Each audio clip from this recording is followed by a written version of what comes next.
ग्राम सभा कोल्हड़ के गलीचा व्यापारी शिवशंकर यादव पुत्र राम निहाल यादव द्वारा बेदमनपुर ग्राम सभा की जमीन पर पैसों के बल पर प्रशासनिक अधिकारियों और दबंगई के जोर पर करवा रहा है अवैध कब्जा, जिसे लेकर ग्रामीणों में आक्रोश मचा हुआ है। ग्रामीणों ने बताया कि शिवशंकर यादव पुत्र राम निहाल यादव का कहना है कि यदि किसी ने हमारी गलीचा फैक्ट्री का निर्माण कार्य रुकवाने की कोशिश की तो उसे जान से मरवा दूंगा। हमारे पास पैसा है और हम पैसों के बल पर कुछ भी कर सकते हैं। और देखिए आगे क्या कुछ कहा ग्रामीणों ने। नमस्कार, मैं राकेश चौबे जगत समीक्षा में आप सभी का स्वागत करता हूं। हम इस वक्त मौजूद हैं भदोही स्थित बेदमनपुर में। यहाँ पर एक मामला हमारे सामने आया है कि बगल के ही गांव के रमाशंकर यादव हैं, जिन्होंने यहाँ की ज़मीन जो सरकारी भूखंड है, शिवशंकर यादव जी ने उस सरकारी भूखंड पे कब्जा किया हुआ है।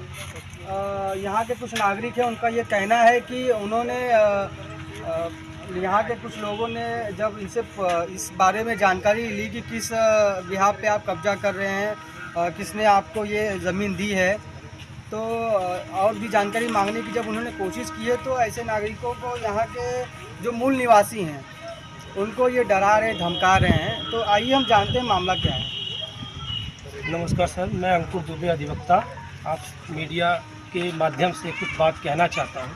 सर्वप्रथम ये विवादित भूमि है, इसी को इन्होंने एक्सचेंज कराया था एसडीएम कोर्ट से।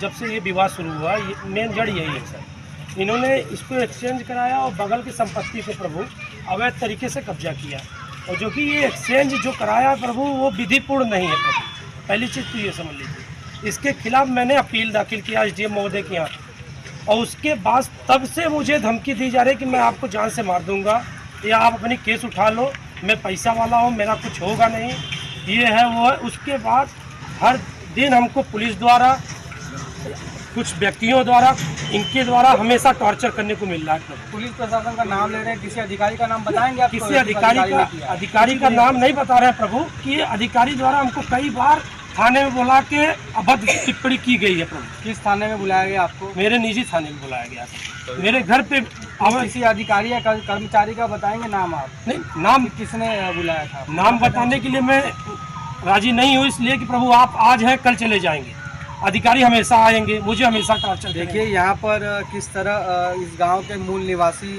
जो कि पेशे से अधिवक्ता हैं, उनको एक डर लगा हुआ है कि उनके जान को हानि हो सकती है, या प्रशासन को अपने साथ में मिलाकर ये पेशे से ये व्यवसायिक है शिवशंकर यादव जी, जिन्होंने यहाँ की सरकारी ज़मीन पर कब्जा किया है।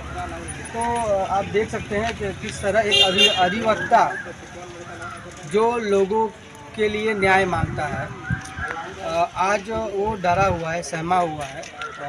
जैसा कि उसने बताया कि कुछ पुलिस प्रशासन के अधिकारी कर्मचारियों द्वारा भी उन्हें डराया जा रहा है, धमकाया जा रहा है।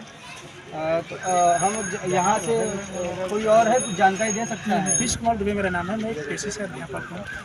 अभी आज आते समय मैंने देखा कि जो ज़मीनें इन्होंने कब्जा कर रखी है, ये गेट लगा, जैसा कि अभी अधिवक्ता साहब ने बताया कि इसके बदले में इन्होंने ज़मीन एक्सचेंज की है। वो सही प्रोसेस तो नहीं हुआ, इन्होंने बताया अच्छे ढंग से। आज जो मेरी आपत्ति है, जिसके लिए हम सब लोग इकट्ठा हुए हैं, हम ये देख पा रहे हैं कि इसके बगल की जो कुछ ज़मीनें और बची थी, जो ग्राम सभा के लिए उपयोगी हो सकती है, भविष्य में किसी और बड़े कार्य परियोजना के लिए काम आ सकती है, लेकिन अब वो उस पर भी कब्जा कर रखे हैं। उनका कहना था, मैं जब आया तो यहाँ पर कोई था नहीं, मुझे लगा मैं डायरेक्टली उनसे बात कर लूँ, तो मैं छत पे चला गया, उनके बड़े बेटे से बात की। उन्होंने कहा, मैंने अपनी बातें रखी, उन्होंने एक भी प्रश्न का मेरा उत्तर नहीं दे पाया। उन्होंने क्या बातें रखी आपने? मैंने ये कहा कि सर आपने यदि इसको कब्जा किया है तो आपका बेस क्या है, मतलब किस बेसिस पर आपने किया है? आपने रजिस्ट्री कराई है, या इसका मुआवजा दिया है, या आपने किसी हमारे ग्राम सभा के बुजुर्गों से, बड़ों से बात की है, सहमति ली है? मतलब कोई आपके पास बेस होना चाहिए कि कोई ऐसा बेस हमको दिखाई नहीं दिया। इसका आंसर उन्होंने नहीं दे पाया हमें। उनका कहना ये है कि सर मेरे सामने है, मेरे मकान के सामने है, मेरी फैक्ट्री कंपनी के सामने है, तो वो मेरी अपनी ज़मीन है और मैं इस पर से नाला, सीवर, वाटेवर करूँगा। भाई क्यों करेंगे आप? आपके पास इतना लंबा चौड़ा आपने ले रखा है, आप इसमें भी कर सकते थे, आप उसके बगल की ज़मीन क्यों कब्जा करना चाहते हैं? इसलिए मुझे आपत्ति है और मुझे आना पड़ा। और उत्तर प्रदेश सरकार की ज़मीन सामने है, तो विनिमय के बदले विनिमय हुआ ना, रोड कहाँ गई? 40 फुट तक है, 40 के फुट बाद का जो रोड है तो इसका आपका, नहीं हुआ है। रोड ये तो है ना, अवैध रोड तो तरीके रहना से चाहिए ना। इसको कब्जा किए हैं प्रभु। ये जो विनिमय हुआ था इनका 171 की संपत्ति इन्होंने हमारे ग्राम सभा में डाला गया था और 206 में इन्होंने एक हिस्सा का रकबा विनिमय द्वारा प्राप्त किया था प्रभु, जिसकी लंबाई और चौड़ाई 32 गुणे 40 था प्रभु, जो कि ये इस रोड के पहले ही समाप्त हो जाता है। ये जो निर्माण इन्होंने किया है ये अवैध है और निराधार है। अब जो निर्माण करता है जी जो आपके ग्राम समाज जी पे जो निर्माण कर रहे हैं, जी सर। क्या कह रहे हैं, किस तरह से निर्माण कर रहे हैं? प्रभु उनका सीधा स्टेटमेंट यही है कि अगर आप हमारे खिलाफ कहीं भी जाएंगे तो सभी प्रशासन स्तर से लेके न्यायिक स्तर तक के मेरे सभी लोग हैं, हम पैसा वाले हैं, अगर आप आवाज़ उठाएंगे तो मैं आपको मार देंगे। ये सीधा धमकी कल मेरे भाई को दिया गया, आज हमको इनके भाई न्यायालय बगल से में आते हैं। समय दिया गया कि तुम ही अपने ग्राम सभा से सबसे ज़्यादा बोल रहे हो और तुम ही मेरे खिलाफ केस किए हो। अगर आप उस केस को नहीं उठाते हो तो तुमको मैं जान से मरवा दूंगा, किसी भी हालत में, किसी भी सूरत में। सवाल उठता है कि सरकारी जमीन पर खुलेआम हो रहे कब्जे पर आखिर चुप क्यों है यहाँ का लेखपाल? क्यों नहीं रोक रहा राजस्व विभाग, पुलिस प्रशासन? क्या पैसे और रुतबे के आगे बिक चुका है योगी आदित्यनाथ के राज्य का सरकारी अधिकारी और कर्मचारी? क्यों कर रहे हैं अनदेखा?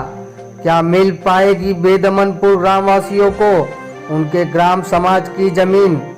क्या रोक पाएगा राजस्व विभाग ऐसे अवैध माफिया को? बने रहिए हमारे साथ, देखते रहिए राष्ट्रीय दैनिक जगत समीक्षा।